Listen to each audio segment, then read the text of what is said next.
Hello and welcome to Grocery Pod. My name is Sean Kosednar. Happy New Year to all. And as you know, January is Store Brands Month.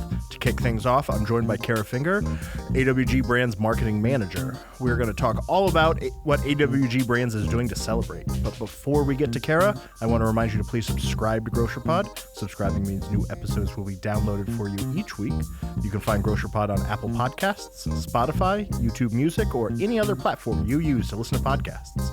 Thanks for joining me today, Cara. Thanks for having me. So what is Store Brands Month?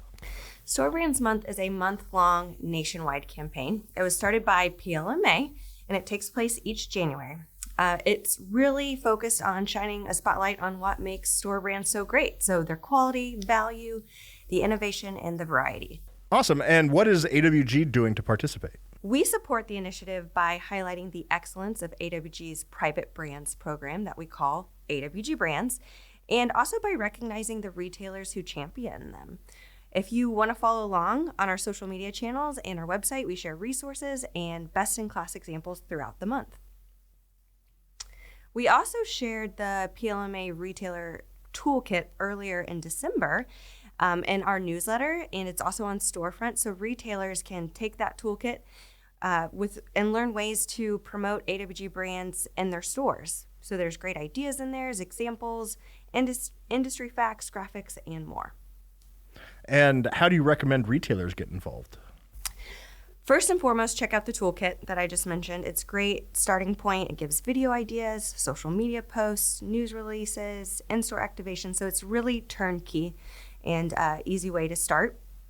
I also recommend putting out in-store signage and displays that promote AWG brands and the value that they bring.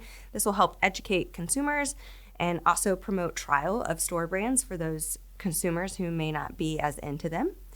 Host a demo. Demos are a great way to get consumers to try store brands. And PLMA has actually put out some research that's found that sampling in-store is a highly effective way to convince consumers to switch from the national brands to store brands. And we actually have a lot of resources from signage to how-to guides on how to execute a demo. You just visit the AWG Brands Retailer Playbook on Storefront or Box for more information.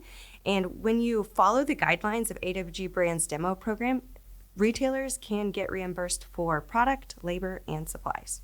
And let's be honest, every month is Store Brands Month here at AWG. It is. We love promoting AWG brands. We've got so many brands in our portfolio now, and they all bring a unique niche to the marketplace, and they're really high quality and bring a lot of value to not only our retailers, but also to our consumers. And correct me if I'm wrong, but nothing that's in any of the playbooks that you mentioned is really specific to this month or January. They can be used all the time. Yeah, absolutely. January is just kind of this kickoff, the starting point. But yeah, these resources can be used anytime. The demo programs can be used throughout the year. So definitely check it out and continue to use it. Is there anything else going on in January that retailers should know about? Yeah, there's actually another campaign by NFRA called Rediscover Dairy and Frozen. And this is a great campaign with the goal to inspire consumers to rediscover the dairy and frozen aisles and encouraging them to revisit familiar favorites. It's a great way to get consumers down those aisles. And there's also a lot of resources put out by NFRA to promote those. AWG Brands has participated by submitting recipes into their resources, so you can check out NFRA's website for more information there. Well, you heard her. Get out there and celebrate Store Brands Month, along with rediscovering the frozen and dairy aisle, all January long. Thanks for joining me today, Cara. Thanks for having me. And thank you all for listening. Please remember to like and subscribe to Grocery Pod. That way you can stay up to date on all the latest things going on around AWG. And until next week, this has been Sean Kosednar with Grocery Pod.